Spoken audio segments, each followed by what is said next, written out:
तो भई ये जो किताब है कृष्णमूर्ति's नोटबुक, इसमें से मैं एक पैराग्राफ पढ़ रहा हूँ। कुछ मित्रों ने बोला इसमें है क्या इस किताब में, थोड़ा-थोड़ा इसका फ्लेवर मिले। तो पेज नंबर 233 पे ये पैराग्राफ है और ये 1961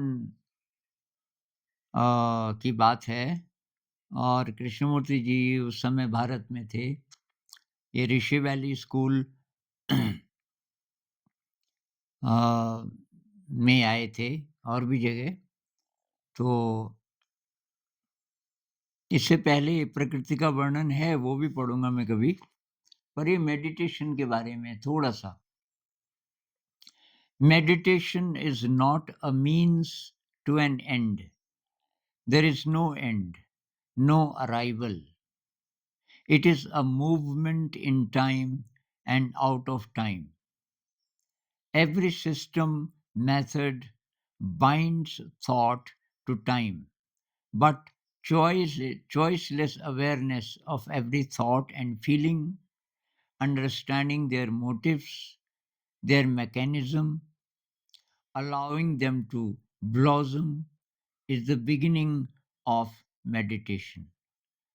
तो क्या कहना चाहते हैं?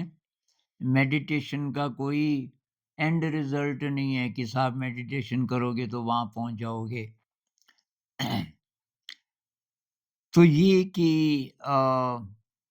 मेडिटेशन तब अ, होगा जब चॉइसलेस अवेयरनेस होगी। अब चॉइसलेस अवेयरनेस का क्या मतलब है कि आपके मन में जो भी चीज़ आती है, अ, विचार है, फीलिंग है, मन में जो चलते रहते हैं लगातार, तो उनको तटस्थ होके देखना है।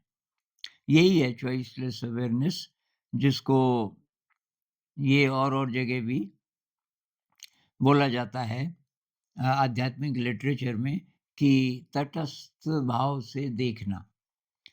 आप अपने विचारों को, फीलिंग्स को तटस्थ भाव से, उसको खराब नहीं बोलना, उसको अच्छा नहीं बोलना और तब आपको समझ आएगा understanding their motives, their mechanism, ये कैसे आ रहे हैं, कैसे जा रहे हैं, क्यों आ रहे हैं, इसका मोटिव क्या है, कारण क्या है।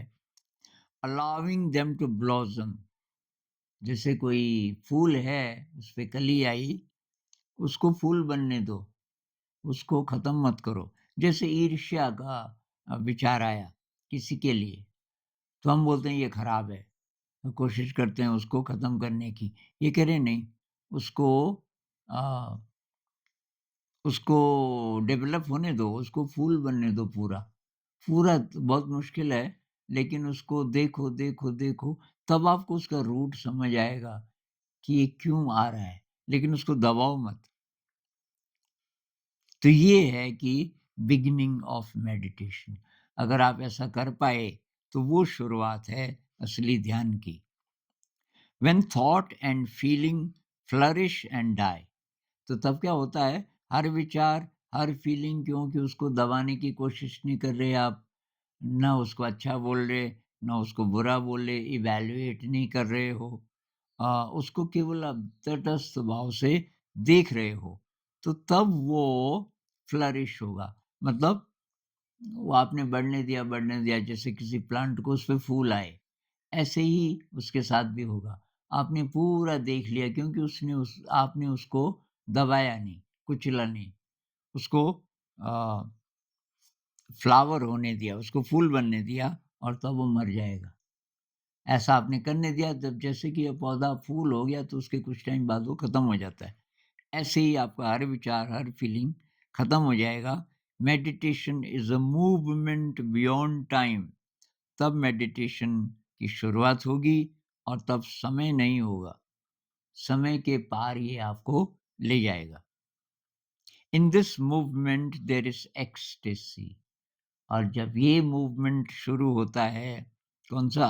आप समय के पार जाने लगते हो, समय खत्म होने लगता है, तो तब आपको एक्सटेसी की फीलिंग आती है। मतलब बहुत जॉय की फीलिंग आती है। In complete emptiness there is love. तो वहाँ एकदम एम्प्टीनेस होती है कि थॉट, फीलिंग वगैरह ये सब तो खत्म हो गया।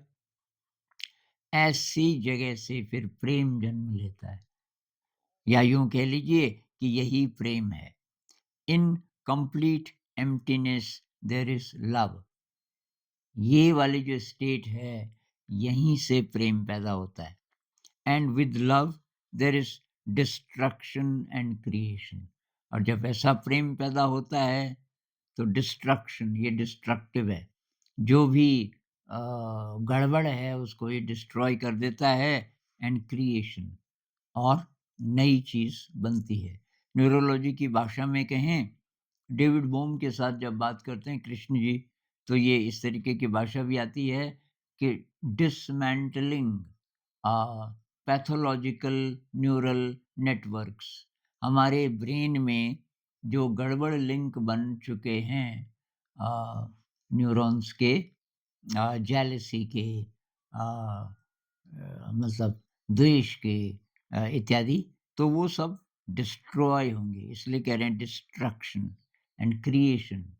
न्यूरोलॉजिस्ट इसको ऐसे बोलेगा कि क्रिएशन, अब नए न्यूरॉन्स बने, जिसको न्यूरोजेनेसिस कहते हैं, और नए लिंक बनेंगे न्यूरॉन्स के, और ब्रेन आपका सुव्यवस्थित होना शुरू हो जाएगा इसके परिणाम स्वरूप।